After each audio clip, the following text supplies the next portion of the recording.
Deux points communs entre ces quatre hommes. Ils ont tous dirigé le pays et ils sont tous candidats à la magistrature suprême. Et pour faire valoir leur bilan, ils rivalisent de vidéos plus grandiloquentes les unes que les autres. Mais quel est vraiment leur bilan à la tête du pays? Et Ratsonarmampian, candidat à sa propre succession, défend son plan appelé Fisanjatana 2030 ou émergence, une transformation énergétique et économique en profondeur du pays, déjà commencée. On a créé des hôpitaux, on a créé des écoles. On va avoir l'aéroport, on a construit le port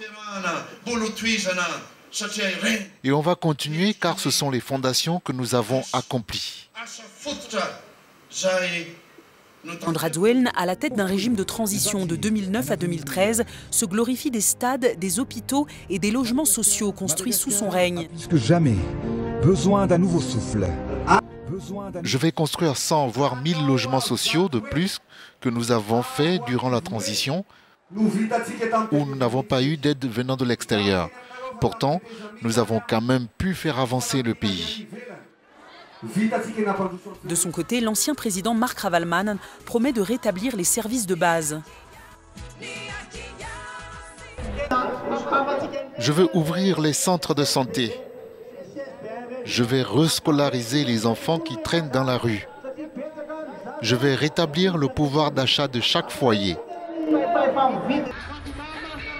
À eux trois, ils comptabilisent 15 ans de pouvoir. Pourtant, ils ont échoué à sortir la grande île de l'extrême pauvreté, de l'insécurité et de la corruption qui bloquent son développement.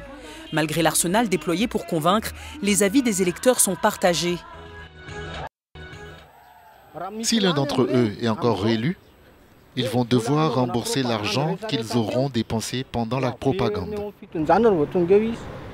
Je vais voter le candidat André Rajoelina. Même s'il n'a pas eu de subvention de l'étranger, il a quand même pu accomplir certaines choses. S'il est réélu, il pourra mieux faire. Malgré les casseroles qui leur collent à la peau, ils ont toujours une forte assise populaire. Sauf surprise, le futur président sera l'un d'entre eux.